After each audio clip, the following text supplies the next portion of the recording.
Pues buenas tardes a todos, a todas. Primero de todo, evidentemente, muchísimas gracias, Nuria, por atendernos hoy y por conversar un ratito con nosotros en el Fórum Psicoanalítico de Tarragona. Y yo voy a hacer nada, una pequeña presentación. He escrito 2 líneas y sí que me gustaría leértelas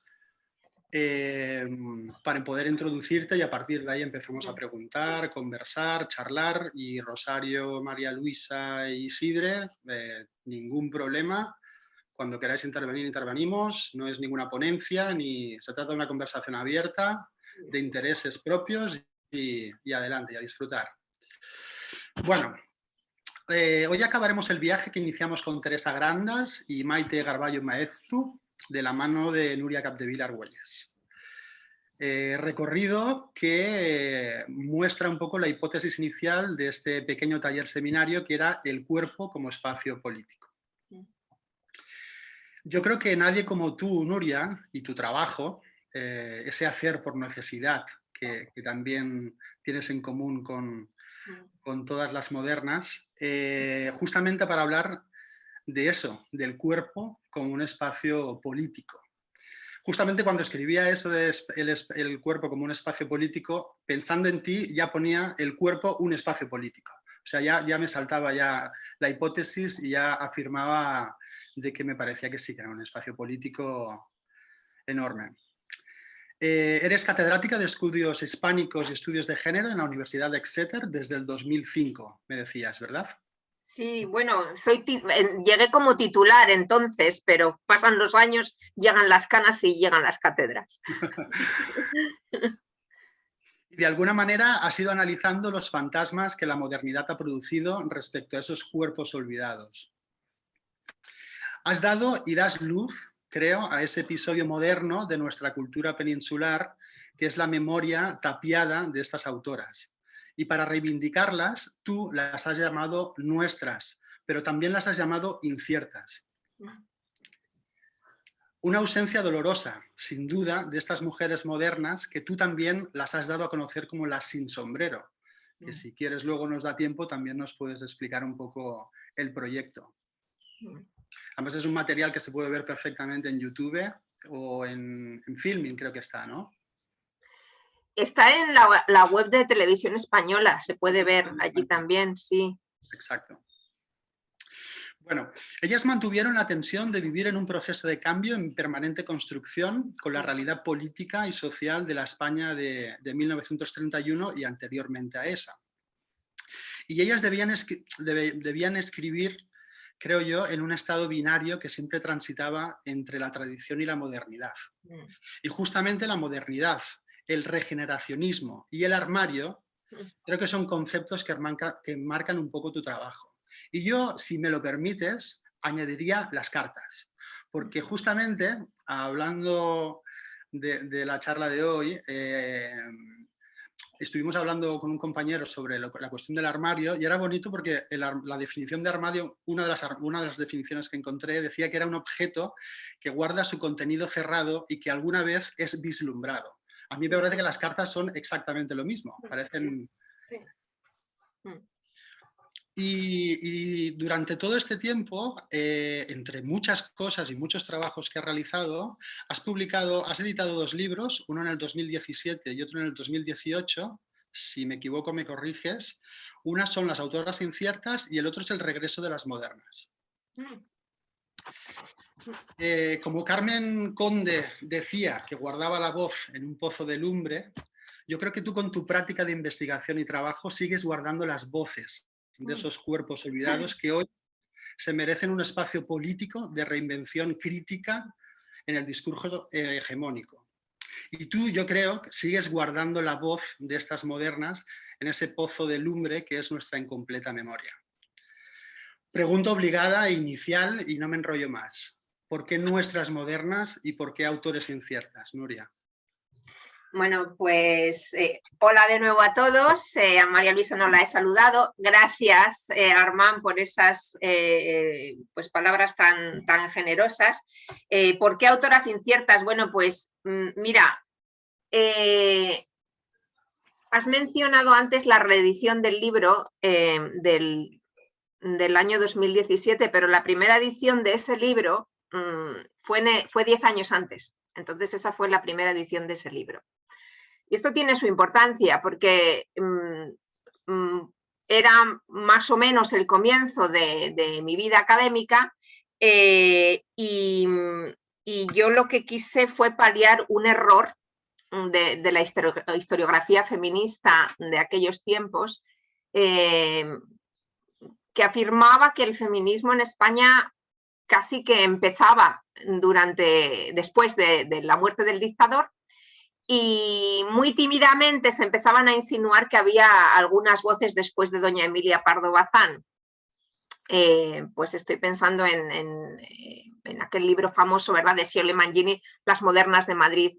Entonces, claro, yo me había formado, y quizás pues vosotros también, como humanistas que sois en cada uno en vuestros campos, pero yo por edad me había formado con un dogma crítico, que era que el autor está muerto.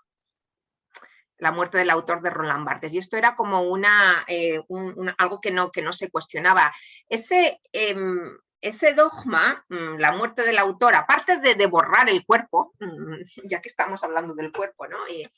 En realidad condenó a muerte a un género que para mí es fundamental, el género, la biografía, que fue tan denostado durante mucho tiempo, y la literatura de memoria.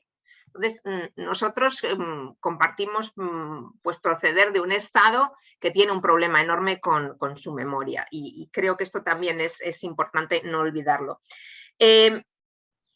Claro, la muerte del autor no puede en ningún momento ser igual que la muerte de una autora.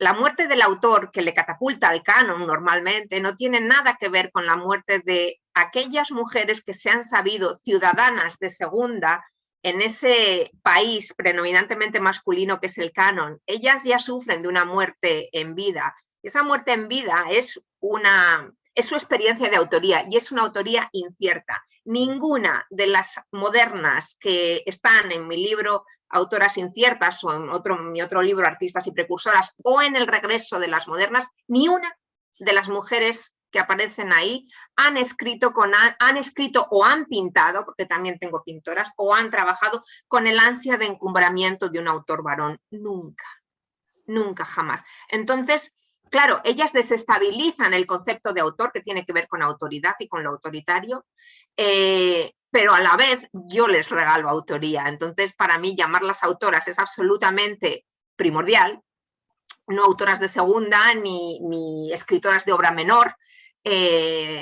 como tantos críticos han dicho, sino autoras de autoría incierta, que siempre escribieron, y en el caso de las modernas es especialmente sangrante, es un dolor especialmente sangrante, sabiéndose invitadas al festín de la agencia cultural y de la voz.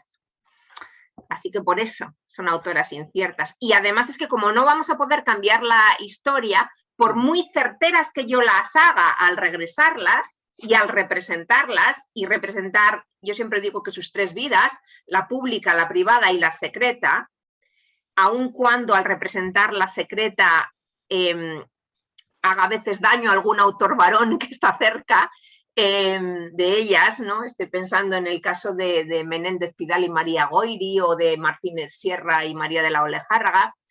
No podemos cambiar la historia. Por muy ciertas que yo las haga, siempre tendrán una historia marcada por la incertidumbre.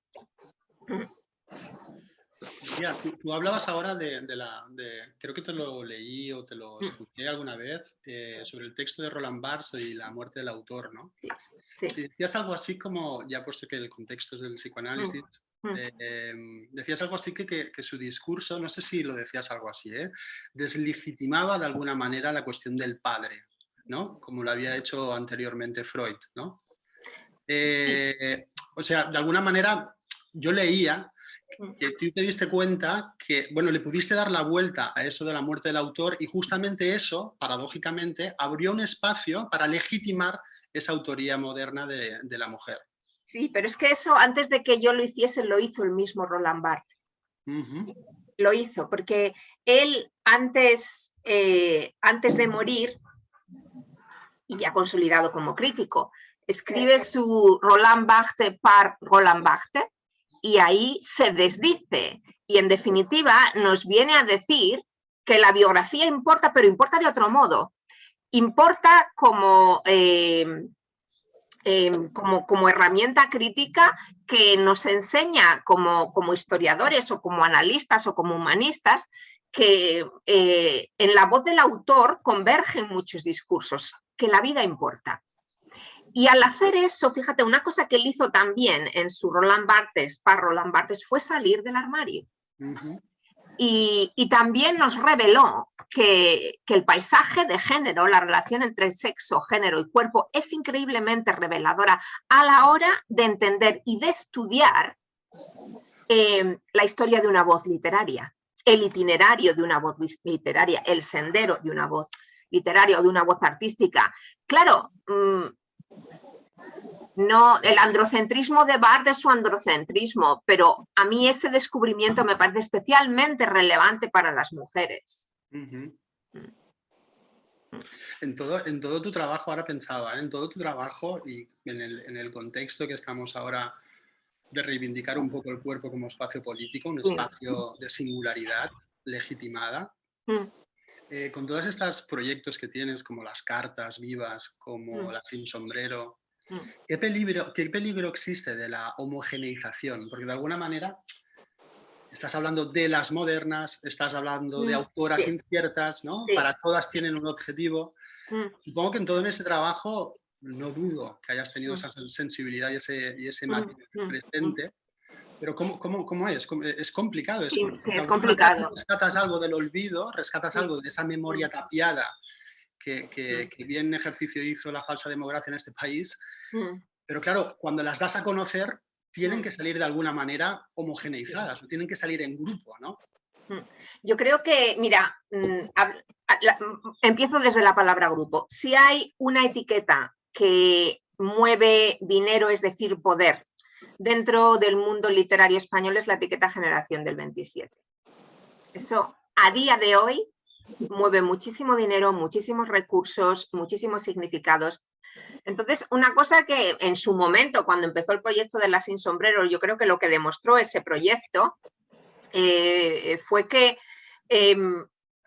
una marca en este mundo en que vivimos podía ser una herramienta increíblemente útil para traerlas al presente y que permanezca. Entonces, esa traducción audiovisual de una línea de investigación, claro, fue poderosa.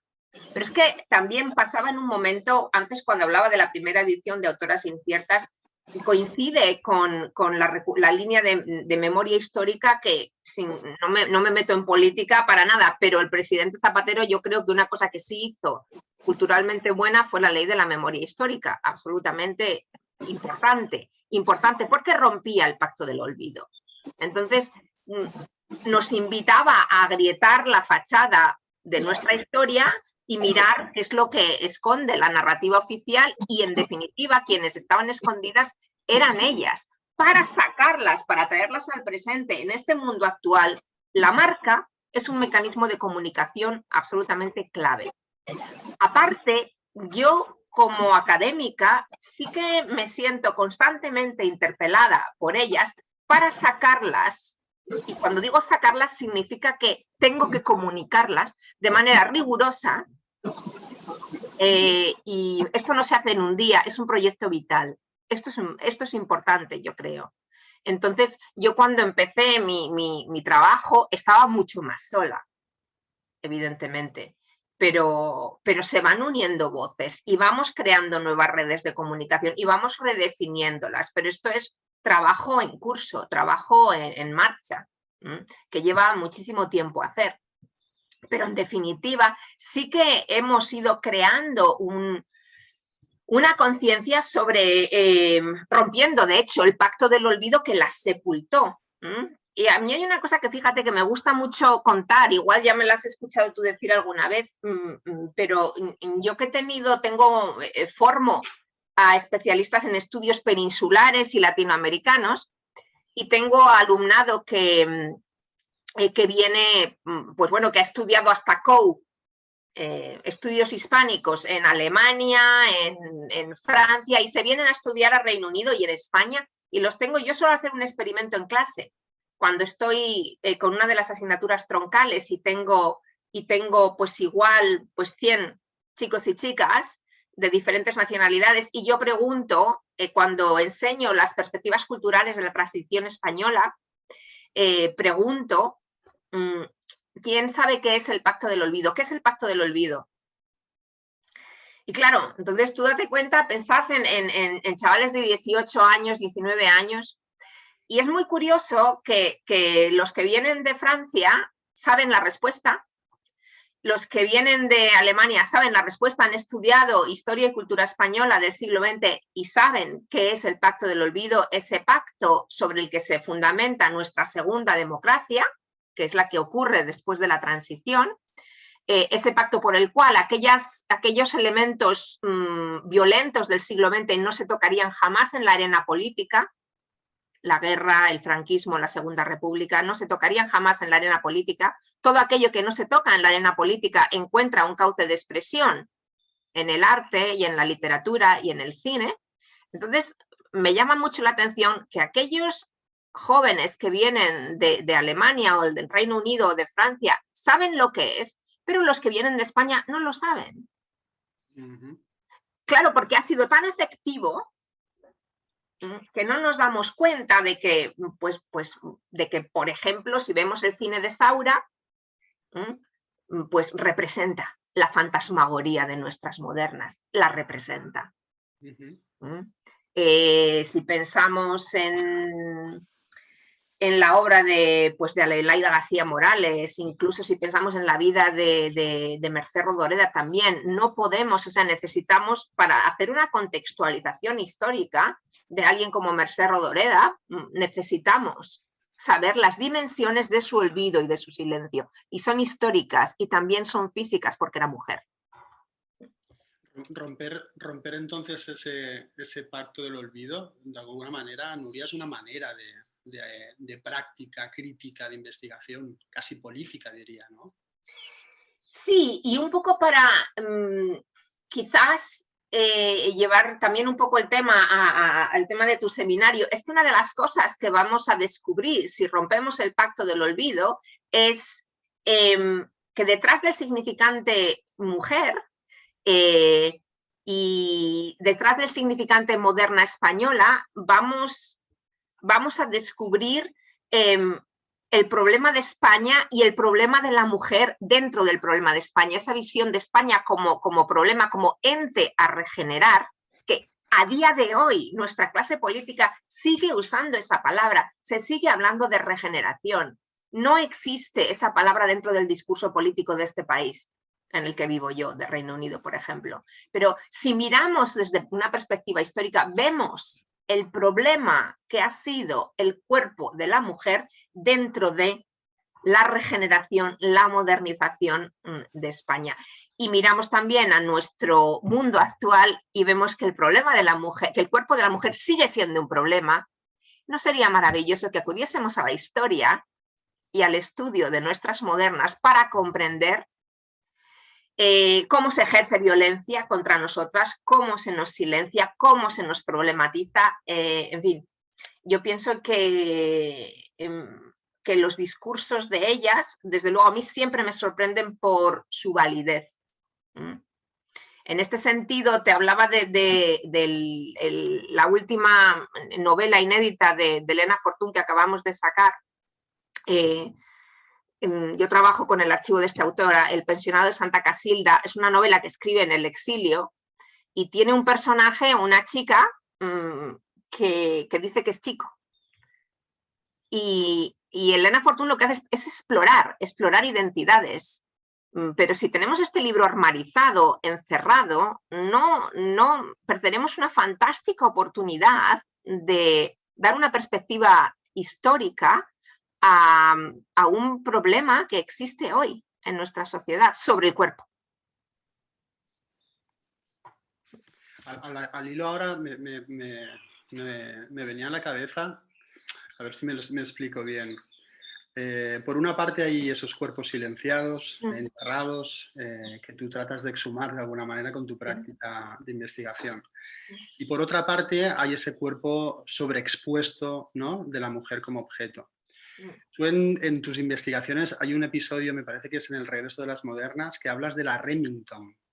Ah, sí, me encanta hablar de la Remington. ¿Podrías hablar un poco del ejemplo? Porque me parece... Sí, me encanta la Remington. La Remington... un trabajo con el tema de la publicidad y creo que para intentar no movernos entre un lado tan excesivo y el otro tan Claro. Claro, me encanta Miss Remington. Miss Remington, pues es, de hecho, si pudiera, si lo sé, te hubiera preparado el póster, ya te lo mandaré para que se lo mandes a todos. Pues la marca Remington de máquinas de escribir, que a mí siempre me encanta oír la voz de Consuelo Verges, una de nuestras modernas que se exilia por escribir un libro políticamente comprometido durante la dictadura de Primo de Rivera, y entonces se exilia y ella dice, bueno, yo con que me den una Remington yo ya tiro para adelante. O sea, nosotros estamos con nuestros laptops y demás, pero la Remington era un emblema de tecnología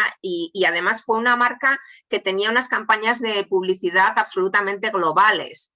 Y tiene una campaña de publicidad para España a finales, empieza en 1910 y dura durante toda esa década, que muestra una señora que vestida un poco como yo diría una protomoderna, tiene el pelo con un moño alto, pero lleva una camisa de hombre, lleva corbata y se ha quitado las enaguas, lleva una falda que supongo que será pues por encima del tobillo. Y entonces está señalando la máquina de escribir y tiene un eslogan muy significativo que dice, en los últimos 40 años hemos ahorrado al mundo dinero suficiente para edificar el más poderoso de los imperios. Eso es lo que ella dice, ¿no? Miss Remington en España. En Reino Unido van a usar otro tipo de campaña y van a tener la campaña Miss Remington Says, lo que dice Miss Remington. Pero nos interesa destacar que para España se usa ese eslogan y se manda el mensaje de que España ya no es un imperio y la grandeza imperial, en fin, era como se medía, ¿no?, la grandeza de las naciones, si tenían o no imperio. Y España ha perdido sus últimas colonias en 1898, ya no es un imperio. Pero, adiós Rosario.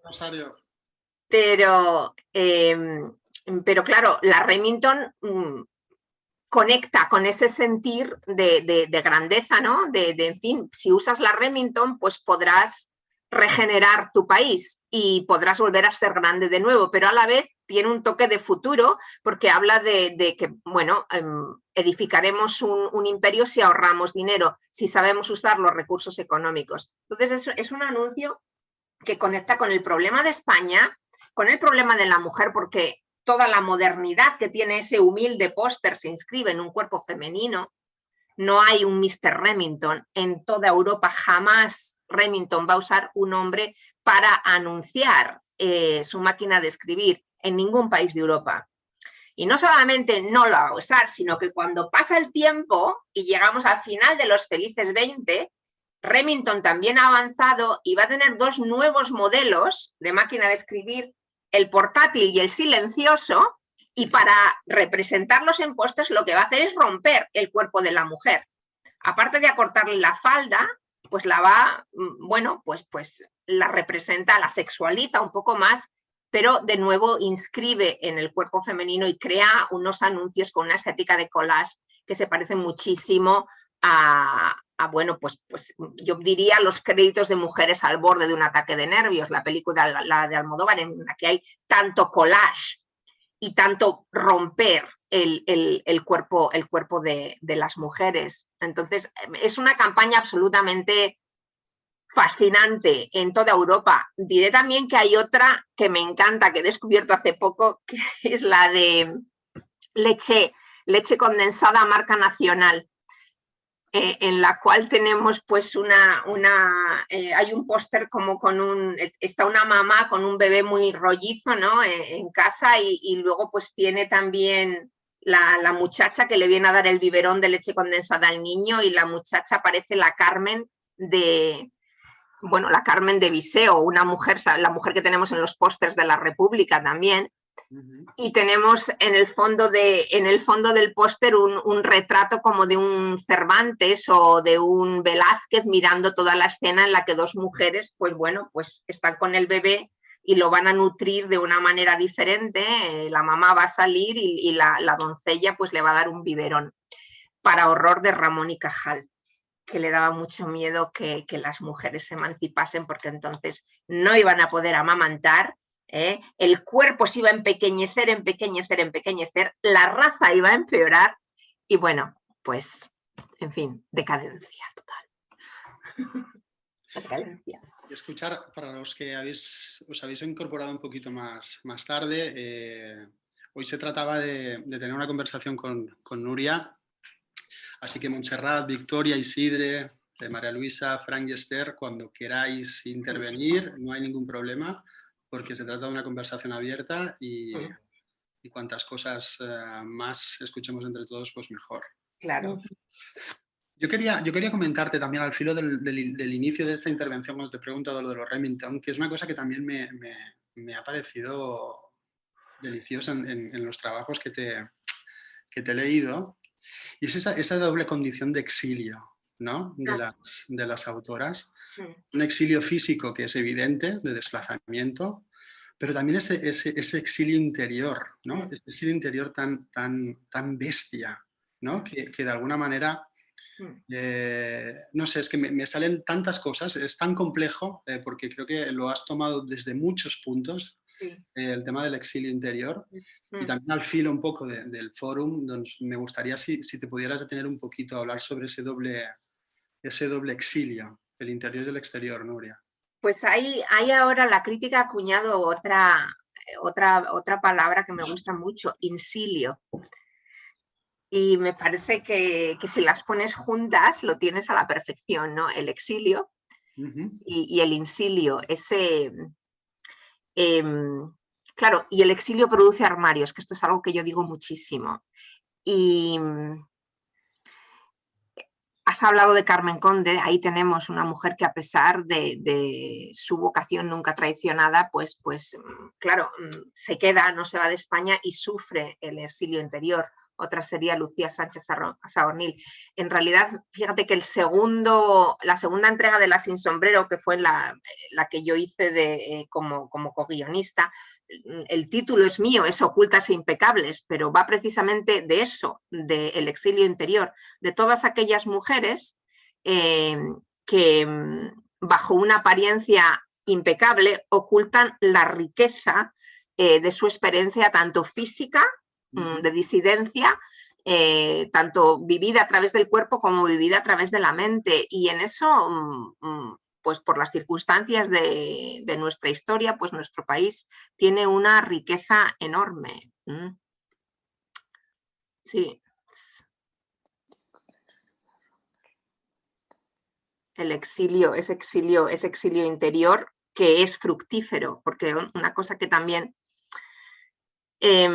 a mí me llama muchísimo la atención las redes que siempre existen entre las que se fueron y las que se quedaron, las mujeres que se van de España y las que se quedan, y las que se quedan muy calladas y en ocasiones muy cerca del poder, muy cerca del régimen, y siguen pensando y siguen escribiendo y siguen trabajando, y muchas veces muy, muy cerca del régimen, que es algo que a mí me fascina de esa época de insilio que es la dictadura en España. Yo, de hecho, una de las cosas que me gusta hablar de los armarios del franquismo. Yo creo que el franquismo produjo armarios, y esos armarios lo que esconden es, bueno, pues disidencia femenina, y esa disidencia femenina es en muchos casos pues física. Hay un caso que no sé si conocéis, el llamado el Kensei español. Un médico español, y se me ha olvidado ahora el nombre, y eso que tengo su libro, os lo tengo que decir. Pues era un estudio maravilloso, un médico, creo que era ginecólogo, que durante mucho tiempo pues a sus pacientes, pues más o menos les hacía una especie de examen psicológico también, sobre sus experiencias sexuales, sobre sus vivencias extramatrimoniales,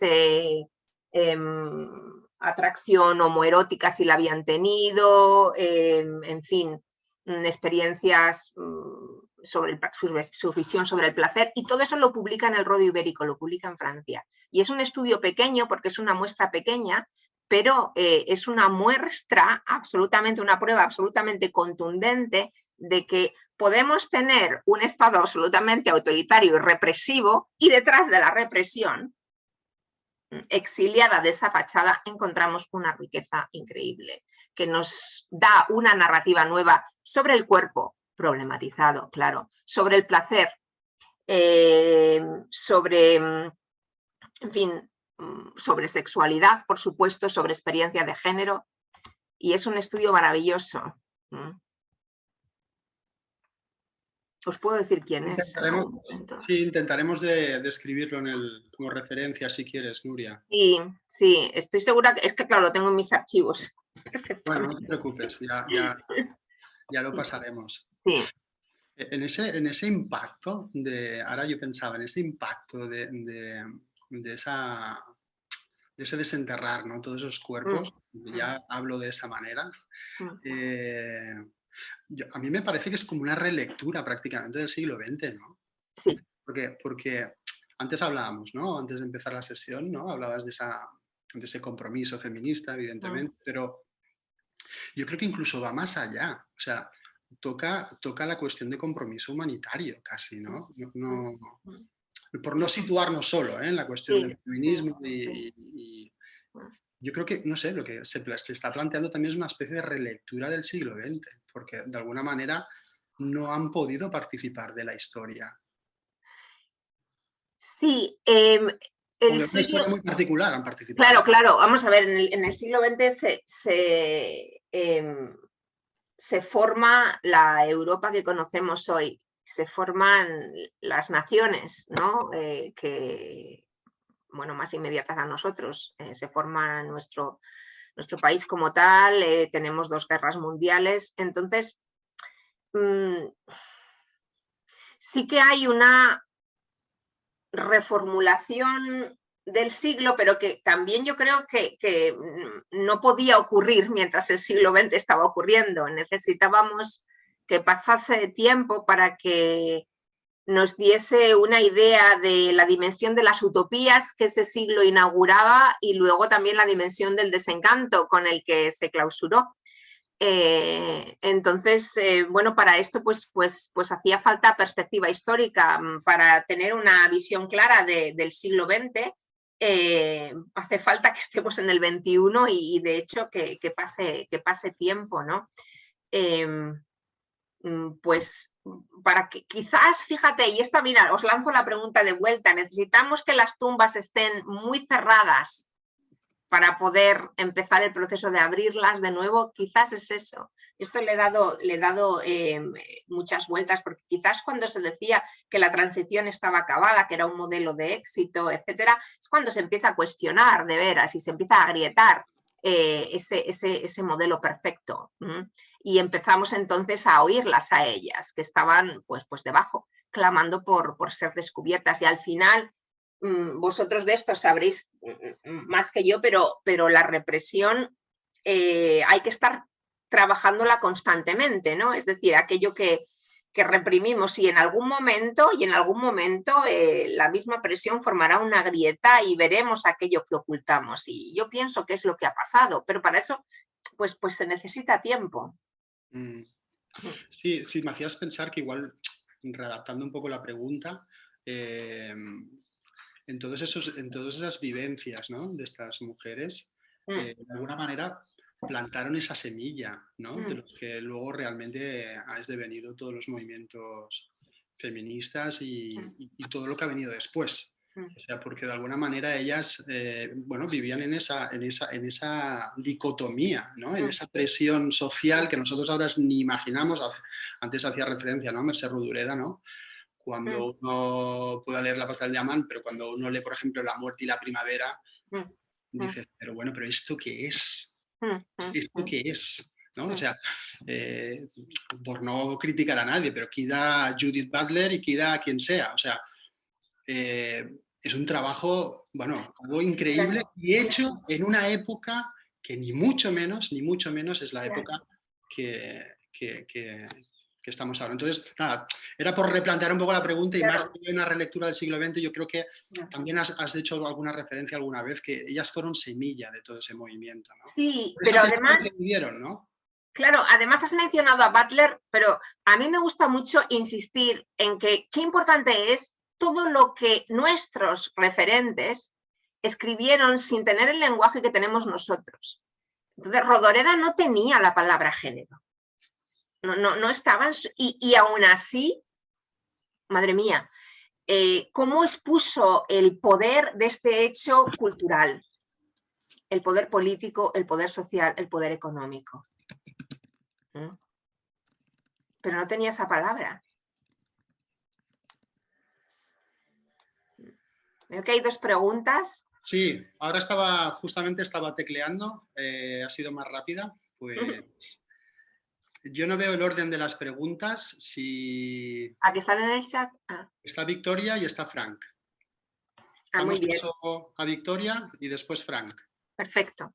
Gracias, Victoria. Tú misma. Bueno, buenas tardes. Nuria, no tengo el placer de conocerte, yo vivo en Gijón. Hoy, pues yo soy medio asturiana, así que ya nos conocemos. Te conozco un poco de nombre, pero no he leído nada de todo lo que estáis hablando. Pero bueno, me pareció que decías una cosa interesante que me parece que está muy en este momento, que era el tiempo. Claro, tú dices que se necesita una perspectiva histórica para analizar qué es lo que en este momento ya no se tiene en cuenta. Parece que todo es el tiempo real, que ya acabamos de tener el COVID, ya tenemos que poder decir lo que pasa con el COVID al día siguiente de que empieza el COVID. Entonces, esto que dices tú me interesa mucho porque capto mucho en este momento que es como si la perspectiva histórica que se necesita, el tiempo que se necesita, como el futuro anterior, un poco de volver atrás, como que eso está fuera del discurso actual, que en el discurso actual es todo tiempo real, tiempo real, tiempo real. Y bueno, me pareció interesante que aludieras a eso. Y luego lo que decías de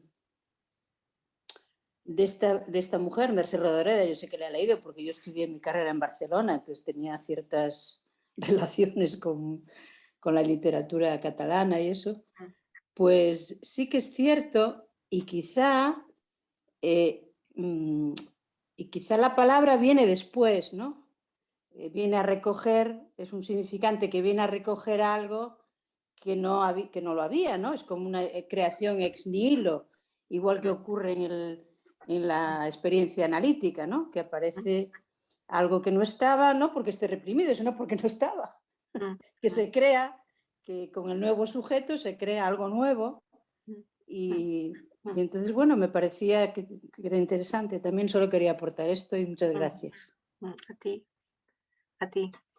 Bueno, Rodoreda se veía como una humilde costurera de palabras, así se veía ella, y creo que esa forma de entender la autoría, desde luego, incorpora su experiencia de mujer, porque ella cosía, ¿sabes? Y entonces a mí me parece que rescatar esa manera de entender la escritura es muy importante, porque es entender la escritura y entender el tiempo también. Sí. Gracias. Frank. Buenas tardes, Frank. Buenas tardes. Hola. Primero, muchas gracias, Nuria. Muy estimulante lo que planteas, todo lo que planteas. Te quería plantear un par de cuestiones. Vale. Bueno, me ha encantado lo del tema del insilio, ¿no? Me encanta esta idea, ¿no? Y pensaba en todo este franquismo, ¿no? De 40 años, que es como un chapapote, y que de un modo u otro todos somos franquistas, no por ideología, pero en todos actualmente queda este sedimento, ¿no? Queda esto que ha ido pasando por las generaciones, esto que se nos ha colado, ¿no? Y entonces yo quería preguntarte algo que es difícil, pero me gustaría saber tu opinión. Saber, ¿tú qué crees que queda en la idea del cuerpo de la mujer, ¿no?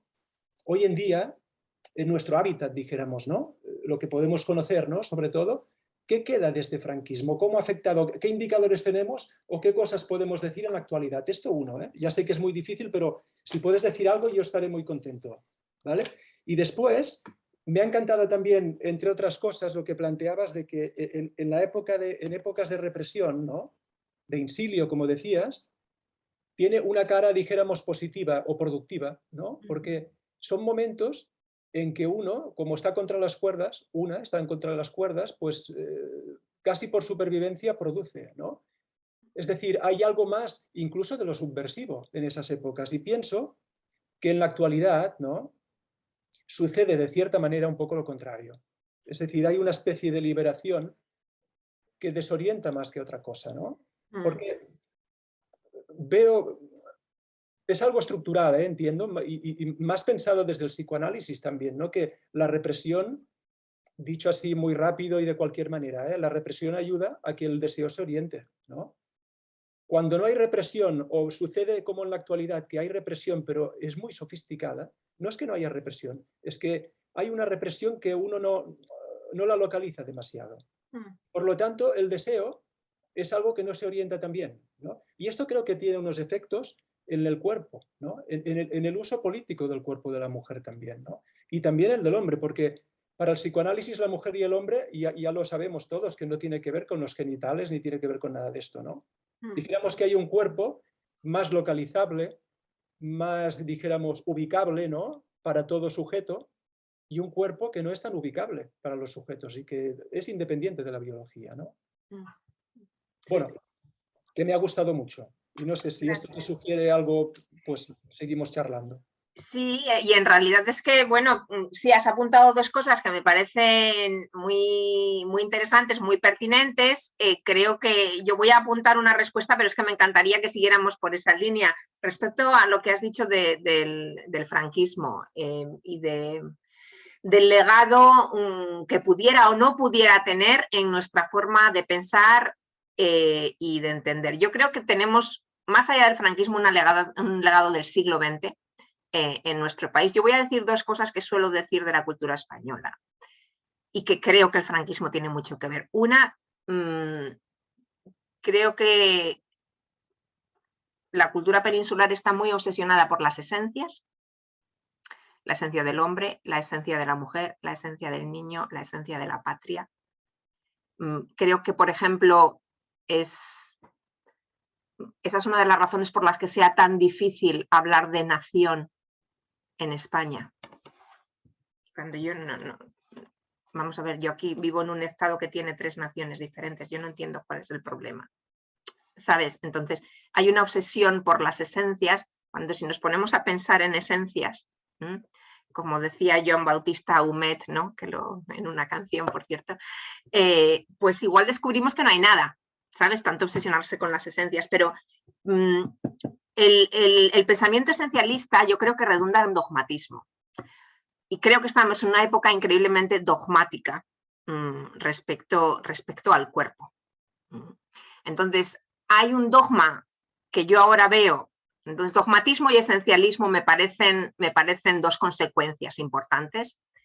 También el mito de la España cainita y de las dos Españas creo que lo consolida la dictadura, por supuesto, pero quisiera, ya que he hablado de dogmatismo y esencialismo, y ya que estamos hablando del cuerpo, quisiera lanzar aquí un dogma que se repite ahora muchísimo, que a mí me preocupa, que oigo a tenor del debate que hay en España sobre mujer, cuerpo, género, un dogma que yo oigo mucho y que me tiene preocupada, y es que se aboga por la abolición del género.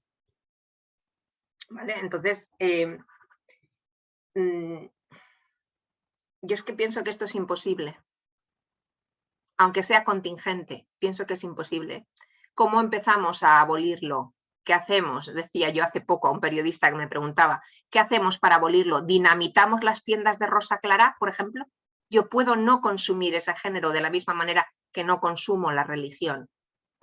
Pero va a haber iglesias en esta sociedad y va a haber distintas formas de, bueno, pues de hacer el género. Entonces veo a veces un debate muy dogmático en relación a estos temas y caer en el dogmatismo, sí que pienso que es algo que tendríamos que evitar más. Yo misma intento no hacerlo también. Respecto a tu segundo punto me ha parecido muy interesante eso que has dicho de que la represión ayuda a que el deseo se oriente y que ahora la represión es más difícil de localizar. Y me ha hecho pensar en qué tipo de ciudadanos queremos crear, qué tipo de ciudadanos que queremos, en fin, como educadores también. Y la importancia que tiene, pues precisamente eso, crear una ciudadanía crítica, que sepa entender que la represión opera, que sepa ver los usos políticos del cuerpo, que vaya más allá de alabar esta victoria en Eurovisión y nos demos cuenta de que, por favor, no es emancipatorio. En fin, over to you guys, o sea, para vosotros, a ver, sigamos hablando de estos temas. Sí, la verdad es que es muy, muy interesante, ¿no? Pensaba sobre lo que decías, ¿no? Que en la actualidad, ¿no? Quizá esta cosa que nos alertaba un pensador, ¿no? Jacques Lacan, ¿no? Nos decía que la cuestión es que tenemos un cuerpo, no somos un cuerpo. Y creo que en la actualidad la cosa es como que somos un cuerpo. La política en relación al cuerpo es que somos un cuerpo. Es decir, es como una especie de superficie sensacional, ¿no? Una superficie donde uno trata de obtener los goces, o sea, y como si esos goces en el cuerpo fueran la verdad de un humano, ¿no? Es decir, es dejarse engañar por lo que de algún modo hay la política de decirnos que eso no engaña. El goce que usted obtiene haciendo esto es la verdad del sujeto, no. Sabemos que el cuerpo es mucho más que esto. Pero ¿qué sucede? Que la mayoría de gente es como que el mensaje sería como déjate de historias y déjame gozar de los goces del cuerpo, ¿no? Déjate de políticas, ¿no? Déjate de pensar en políticas del cuerpo y etcétera, y déjame gozar del cuerpo, pero no se dan cuenta de que cualquier política influye en los goces del cuerpo. Por ejemplo, todo el ofrecimiento que hay de goces, en general, y que casi todos entramos de una manera u otra, es una política en relación al cuerpo. Es decir, para mí no hay ninguna política que no incluya una propuesta de goce del cuerpo. La que sea, ¿no? Más represiva, menos represiva, musulmanes, cristianos, todo incluye algo de regulación con los goces del cuerpo, ¿no? Sí. De hecho, creo que perdona por interrumpir, Frank, hay en algún momento que también hablas tú de lo brillante del goce, ¿no? En el amor y en la ignorancia, ¿no? Sí. ¿No? Estabas apelando un poco a eso, ¿no? Que la ignorancia también genera discurso. Tanto como el saber, el conocimiento. Por buscar intersecciones también, ¿no? Con el psicoanálisis. Es que me parece que has dicho cosas que nos ayudan mucho a los psicoanalistas. Cuando hablabas de que entiendo que era cierta crítica a este esencialismo actual del cuerpo, yo pensaba, ¿no? Que lo difícil que es, ¿no? Para cualquier humano estar en una lógica un poco del psicoanálisis, incluso para los psicoanalistas, que plantea que algo del cuerpo no es una esencia, ¿no? Es decir, de hecho, plantea que hay una falta de esencia en lo corporal. Tenemos un cuerpo, pero hay algo, incluso de las sensaciones del cuerpo. Por ejemplo, nosotros pensamos, todos un poco, que sabemos lo que es nuestro cuerpo porque, por ejemplo, lo vemos en el espejo, ¿no? Decimos, bueno, este que por la mañana veo aquí soy yo. Pero claro, luego, ¿qué sucede? Por ejemplo, que tú te ves en el espejo, pero las sensaciones no están en el espejo. Ya tenemos un problema aquí. Y luego las sensaciones que puedes ubicar en el cuerpo no son todas las sensaciones que uno tiene tampoco. Quiero decir que hay algo que no es esencialista. Pero aquí uno de los problemas que nos damos cuenta los psicoanalistas es que conquistar un poco el cuerpo o esta parte del cuerpo no tan esencialista implica algo del orden de la angustia también. Porque a todos nos angustia pensar o tener la sensación de que hay algo de lo corporal que no está controlado por ejemplo, por lo imaginario. Por esa bolsa que somos, que vemos en el espejo, esos contornos, y que todo lo podemos ubicar allí, pero sabemos que en algunos momentos todos hemos visto que no todo está allí ubicado. Sí, claro. Y has mencionado la angustia y yo me gustaría también poner sobre el tapete el dolor, que fue un tema que tanto preocupó a algunas de nuestras modernas que se preguntaban si el siglo XX sería el siglo de la erradicación del dolor y si eso sería bueno, porque sin dolor no se crece. Y al cuerpo iban, decían, ¿sabes? Y estoy pensando en las piezas teatrales, los diálogos con el dolor de Isabel Oyarzábal, que son especialmente interesantes porque son buenos psicológicos, los personajes son una alegoría, pero angustia, melancolía, dolor, también como prueba de que ese que vemos en el espejo es, ¿no? Claro, es una de las cuestiones, yo creo que es fundamental para un psicoanalista. Una de las cuestiones más difíciles, ¿no?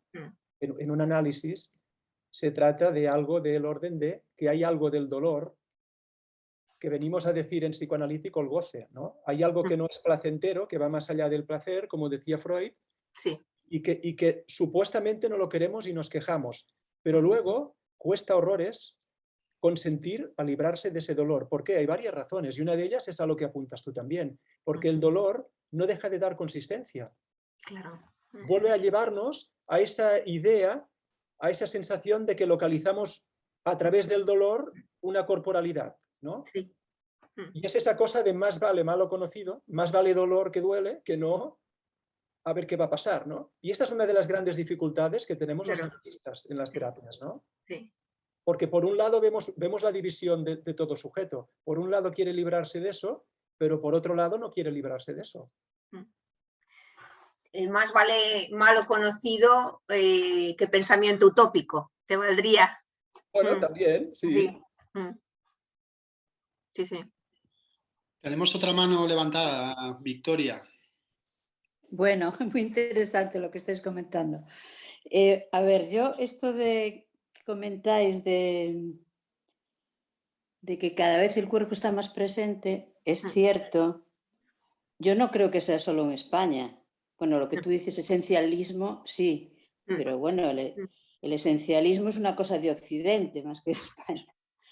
Es una cuestión que la trata muy bien Jean-Luc Nancy, este filósofo que habla tiene un librito que se llama Un sujeto, que dice que el malestar de Occidente es buscar el ser uno y que eso nos ha trascendido toda nuestra historia y nuestra cultura, que quiere decir que los problemas de los sujetos no son iguales en todas partes, que en Occidente tienen esa particularidad, ¿no?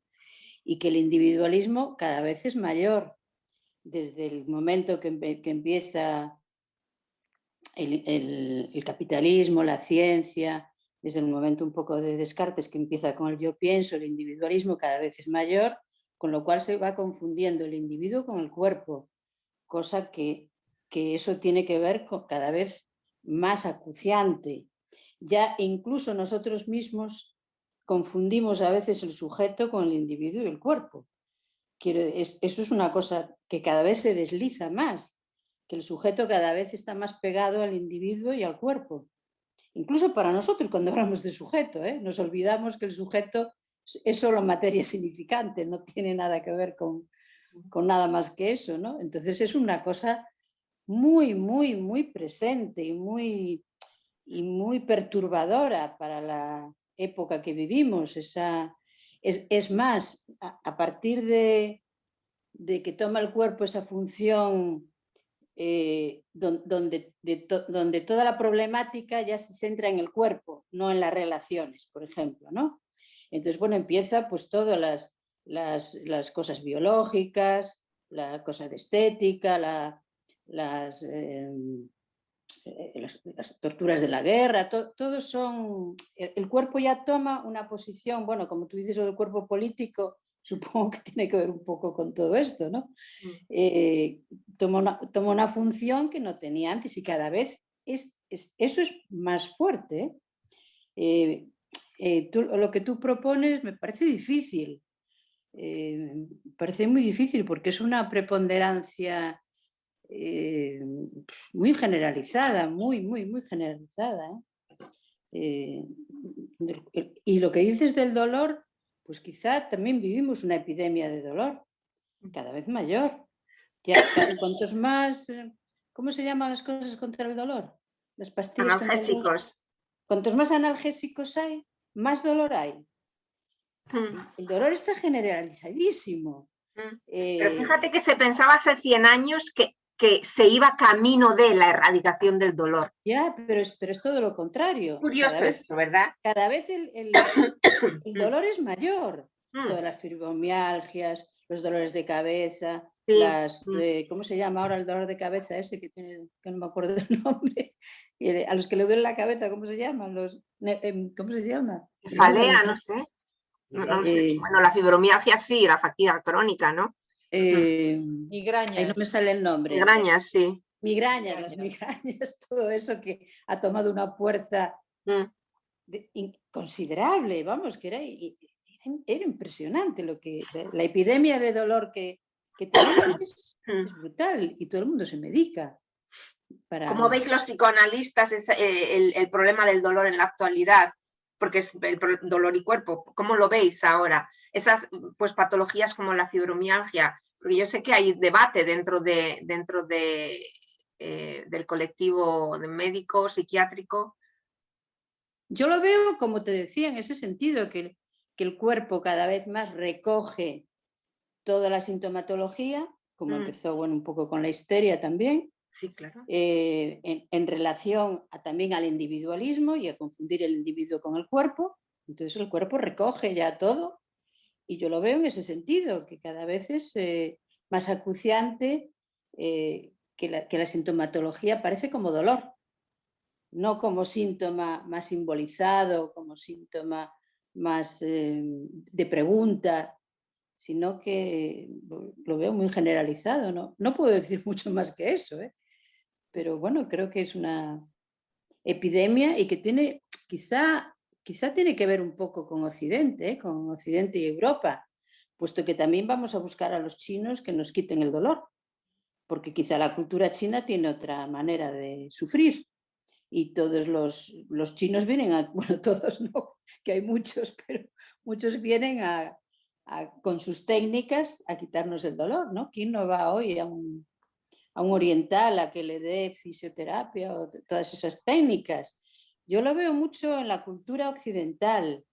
En este sentido, creo que tenemos que tener en cuenta esto y cómo el psicoanálisis puede responder también en este momento a todas estas cuestiones. Bueno, no que tengan que responder, pero bueno, por lo menos me parece muy interesante plantearlo, Me parece fundamental plantearnos estas preguntas. Así que os agradezco mucho el debate. Sí.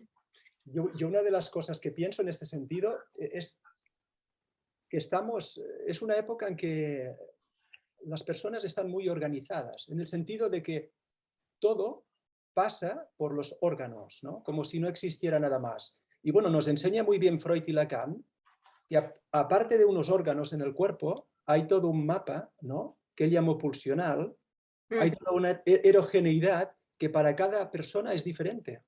Es decir, esto se ve mucho en los trastornos funcionales, que curiosamente hoy en día es cuando más hay, ¿no? Es decir, volvemos al Freud del principio. Cuando descubre el psicoanálisis, porque se da cuenta de que hay pacientes que a nivel neurológico no tienen ningún problema, pero la función de algún órgano no funciona.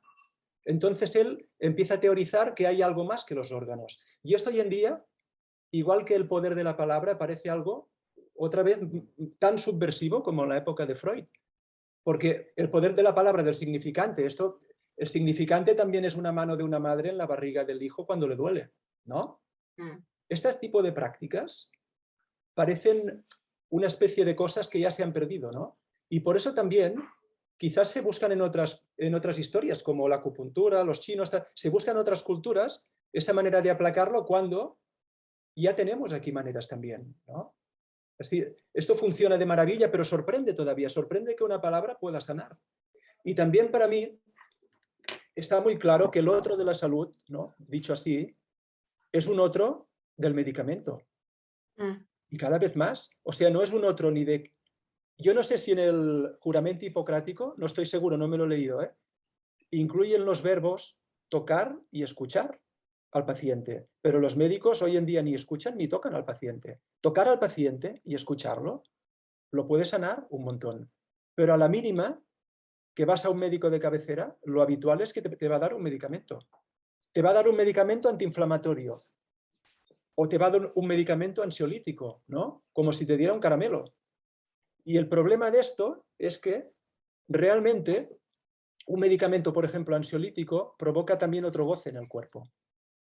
Es decir, abre la puerta a un goce que lo más normal cuando un sujeto descubre un goce es que se lo quiera quedar también.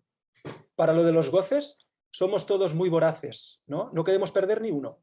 Los que nos joden, los que no nos joden tanto, pero nos los queremos quedar. Y estamos en una lógica de que ni la palabra, ni el tocar, es decir, la dimensión más significante, la dimensión más humana, la dimensión incluso más propiamente hipocrática, está muy poco de moda. Y estamos en esa lógica de te voy a dar un medicamento, te provocará una sensación, si no te doy otro, si estás inflamado un antiinflamatorio, si el antiinflamatorio te inflama el estómago, un protector del estómago, protector, madre mía, ¿qué de protector tiene un prazol? Si es un destructor del estómago. Y estamos en esta lógica, pero esta lógica también es una responsabilidad de cada sujeto, pienso yo. Cada sujeto con su cuerpo. Pero yo creo que se producen fenómenos. Hablábamos de políticas, esto también tiene que ver con unas políticas, ¿no? Muy claras, ¿no? Y una de ellas es los sujetos, la mayoría, consideran que ciertas reacciones corporales inflamatorias son normales. Son normales. Si uno tiene una gran distensión abdominal porque le van mal las harinas cuando las come, o le va mal lo que le dice no sé quién, pues dice, esto es normal, esto es lo que le pasa a todo el mundo. Es decir, el propio sujeto se homogeneiza. No dice a mí me pasa esto en particular, dice no, esto a todo el mundo. Se borra como sujeto de alguna manera, ¿no? Porque si yo digo que soy como todos los demás, ¿dónde estoy ya? Democracia, siempre es... Exacto. Sí, claro. Siempre he estado leyendo ensayos de mis alumnos de la Casa de Bernarda Alba, precisamente, y la vi representada hace poco, y claro, siempre pienso en Amelia, una de las hijas de Bernarda, que dice lo que sea de una será de todas. Claro. Y me parece que claro, es una visión, ella es muy, me parece un personaje muy político, ¿no? Esa hija. Además. Incluso a nivel de significantes, los pacientes, cuando tienen dolencias corporales, lo que yo me he encontrado en mi casuística es que lo hablan con palabras médicas, lo hablan con palabras técnicas y solo el hecho de invitarlos y conseguir que lo digan con sus propios significantes, es como magia. Estas cosas que pasan en el cuerpo se ponen de otra manera. Parece magia, pero es que realmente estamos hechos con significantes. Pero para mí lo sintomático es que eso se piense como algo mágico, que se haya perdido esa tradición que decíamos de la mano de la mamá en el estómago de la palabra que cura, ¿no? El médico también, el médico no es lo mismo, está Cortázar, ¿no?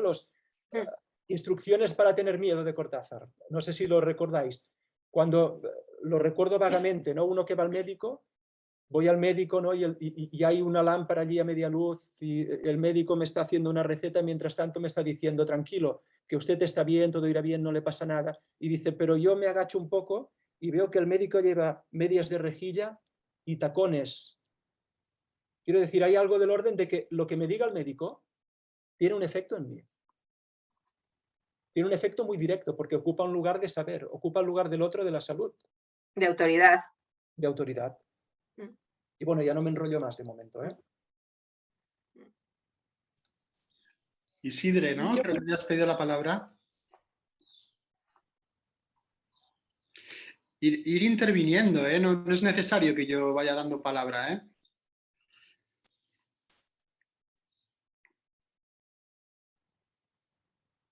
Isidre. La voz, Isidre, el micro. Sorry. Bueno, en primer lugar, me ha gustado muchísimo lo que has planteado, Nuria, y también Armand. Muy interesante. Ahora me venía al pensamiento este rasgo que tú diagnosticas de, digamos, el Estado español, el esencialismo, yo estaría bastante de acuerdo contigo. Y quizás si lo hay es porque en el fondo se carece de él. Es decir, hay una diversidad. Y como eso no se tolera, porque la diversidad siempre implica tolerar diferencias, hay un empuje histórico al esencialismo, en este caso patrio, ¿no? También otros, ¿no?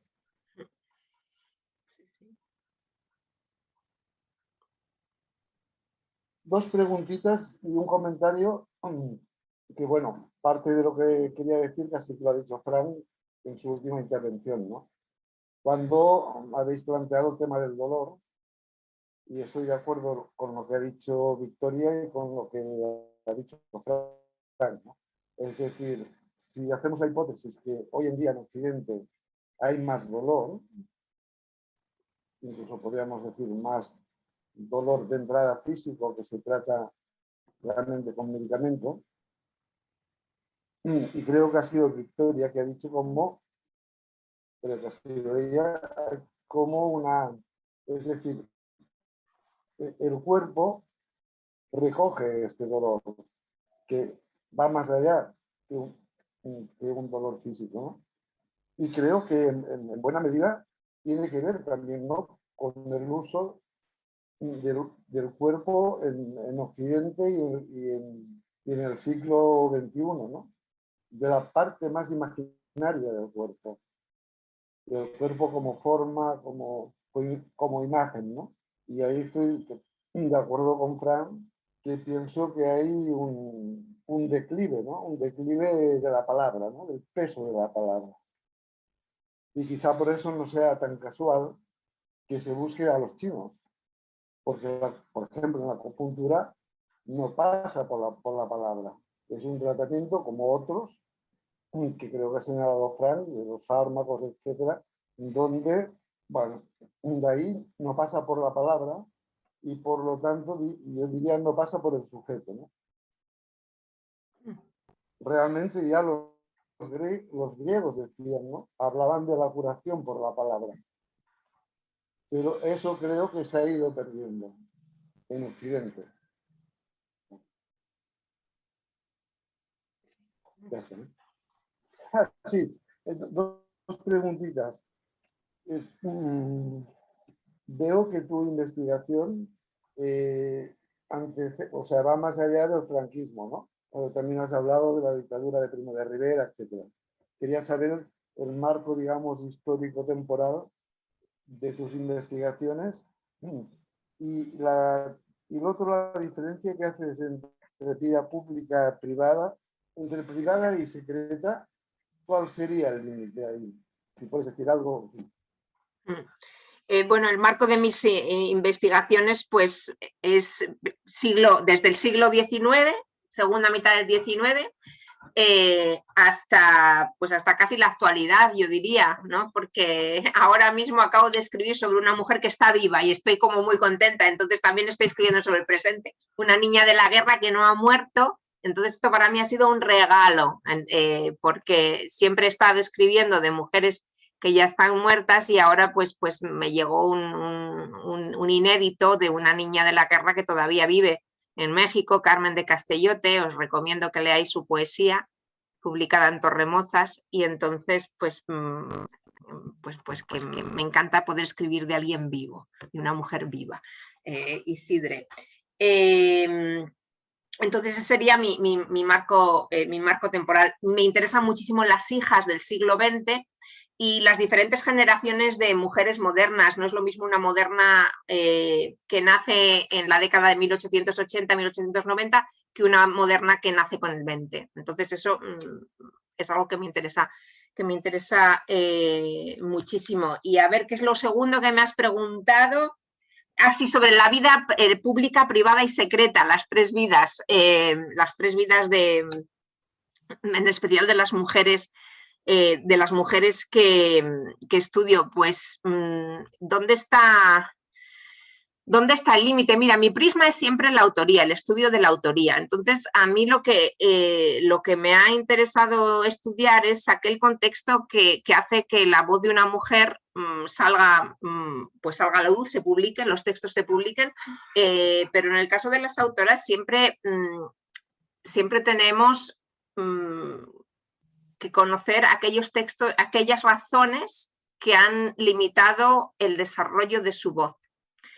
Y por extensión también estudiar el archivo y estudiar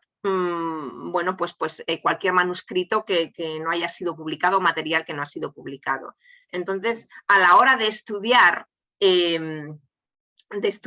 pues, ese contexto que da forma a la voz y a su silencio, y hacer que el silencio también hable, no me basta el concepto de vida privada, sino que también tengo que ir a un armario aún mucho más recóndito, que es las palabras que están en la vida secreta, tampoco es un espacio que yo pueda homogeneizar, porque cada escritora lo vive de manera diferente, pero para mí la separación entre vida privada y vida secreta, desde el punto de vista de la palabra, es absolutamente clara. Incluso si cambiamos vida por escritos, no es lo mismo un escrito privado que un escrito secreto.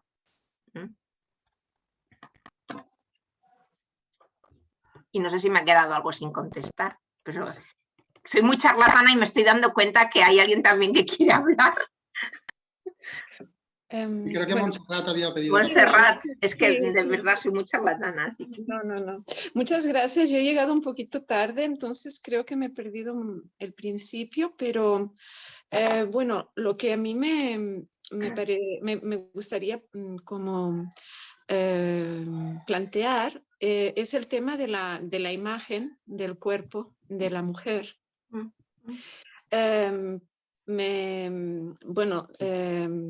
El cuerpo de la mujer se ve mucho en imágenes, ¿no? Están esas pin-ups, por ejemplo, en los trailers de los conductores de tráiler en Estados Unidos, pin-ups de mujeres. O sea, solo para dar un ejemplo entre muchos, el cuerpo de la mujer, la imagen del cuerpo de la mujer está muy presente en todo, en todos lados, ¿no? Y cuando haces un análisis, justamente lo que cambia es el fantasma, se mueve el fantasma, que es a través de lo que nosotras nos vemos.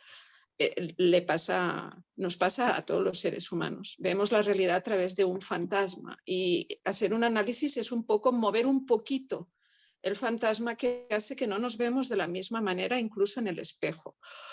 Porque claro, la imagen en el psicoanálisis, a mí me parece muy interesante todo el trabajo que se hace sobre el estadio. Por ejemplo, Lacan da mucha importancia al estadio, lo que llama el estadio del espejo, que es cuando el niño se reconoce en una imagen por primera vez, pero necesita tener al lado ese otro, que nosotros llamamos ese otro materno, paterno, el que sea, que le dice, ese eres tú, para que el niño pueda empezar a construir una imagen de su propio cuerpo.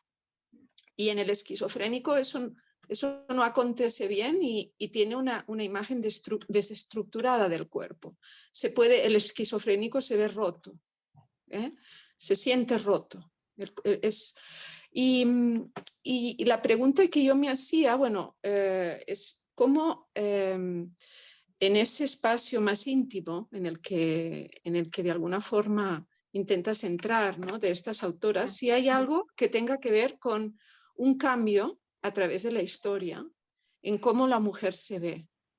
No sé, me interesa ver, porque en un análisis hay una historicidad también, el análisis tarda, y se cambia la forma de verse, incluso en el espejo, porque la imagen del espejo también te ve. Es decir, cuando tú te ves, ella te ve a ti.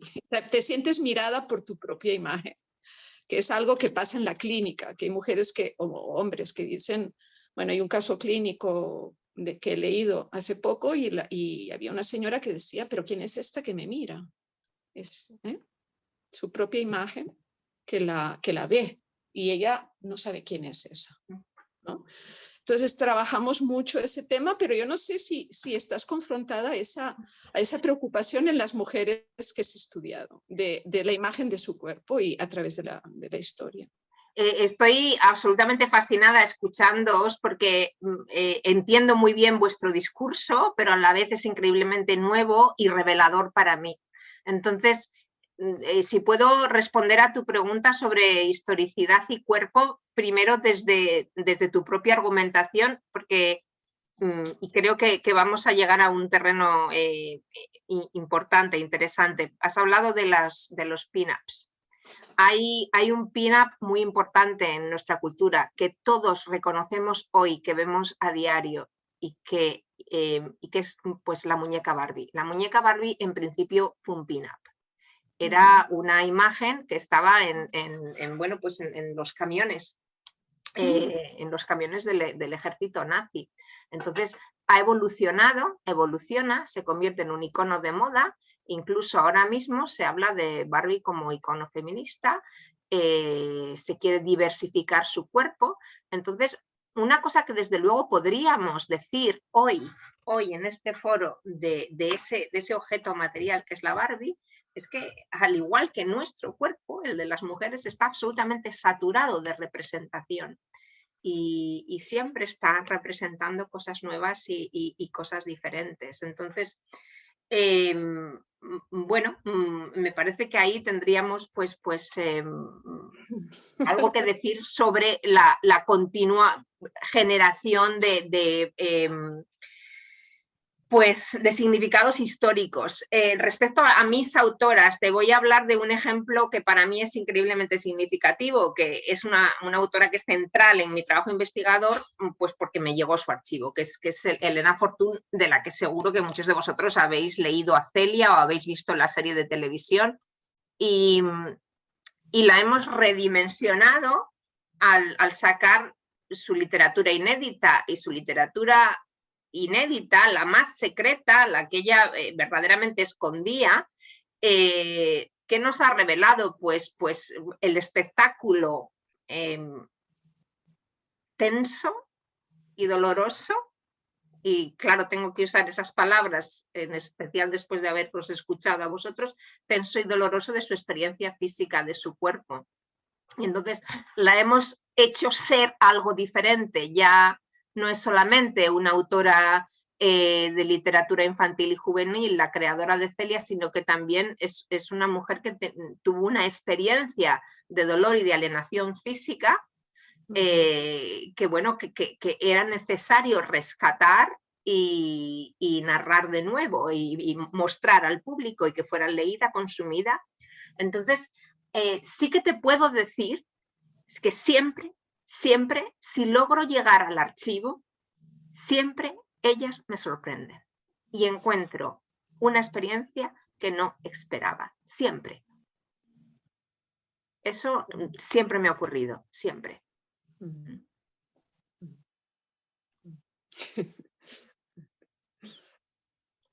Sí. No sé si Esther quiere hablar, que veo ahí una mano. Me gustaría. Mira, al hilo de lo que... Hola, Nuria. Mañana escucharé toda la conferencia, que he llegado súper tarde. El caso es que al hilo de lo que planteaba Monse y tú también ahora has comentado, me hacíais pensar en que justamente que el cuerpo de la mujer haya sido tan objeto del discurso social, creo que puede llegar a tener una parte buena, que es la siguiente. Hipotetizo, que es que en los afectos del cuerpo, en psicoanálisis, desde los inicios, ¿no?, que se planteaba que la mujer, las histéricas, y casi todas las histéricas, ¿no?, eran mujeres, hacían uso de lo que llamaban conversión histérica, que es, ¿no?, pues eso, que el cuerpo está afectado, pero el órgano no está lesionado. Y creo que eso es gracias, o que el hecho de que el cuerpo de la mujer haya sido tan objeto de un discurso social, que lo haya hecho pasar tanto por las palabras, ha permitido que las dolencias pasen por el cuerpo, pero sin lesionarlo. No en todos los casos, evidentemente. Pero bueno, esta es una hipótesis con la que estoy trabajando. Y luego también porque el cuerpo era lo único que tenían, ¿no? Sí, sí, totalmente. Me parece muy interesante eso que acabas de decir, esa hipótesis, muy interesante. La voy a rumiar muchísimo, me la voy a masticar debidamente. Bueno, van a dar 3 minutitos ya para las 9. Yo creo que con esto... ¿Alguien quiere...? ¿Sí, Frank? Pues con Frank, si queréis, vamos la...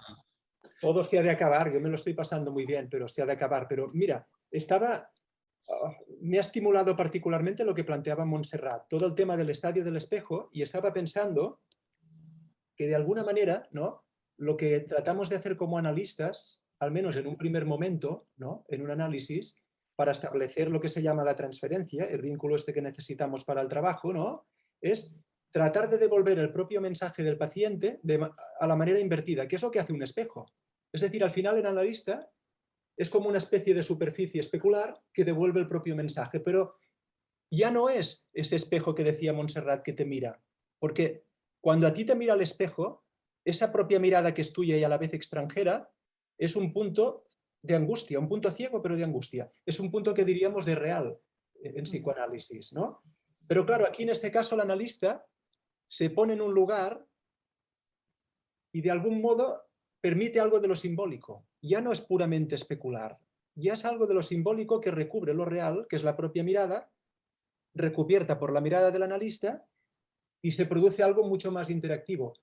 Aunque el analista hable poco, o no, depende ya del analista y del momento, pero está en juego una interacción, que no una interrelación, una interacción que se abre, sobre todo, allá que no importe tanto lo que dice el analista, o cómo mira el analista, que importe lo que más allá del analista al sujeto le suscita, ¿no? Y me parecía muy interesante como lo ha planteado Montserrat, porque me ha ayudado a pensarlo. Porque esto también tiene consecuencias en la propia imago del cuerpo. Es decir, esta respuesta del analista, más interactiva, tiene consecuencias en la imagen del cuerpo y también en las sensaciones del cuerpo. Porque sabemos que la imagen y las sensaciones de algún modo van articuladas, sobre todo en los neuróticos, ¿no? Como apuntaba también Montserrat, en los psicóticos la película es bastante diferente, ¿no? Porque sabemos que las sensaciones están un poco desamarradas de esa idea, de esa imagen con contornos y de esa bolsa que recubre las sensaciones, que contiene las sensaciones, ¿no?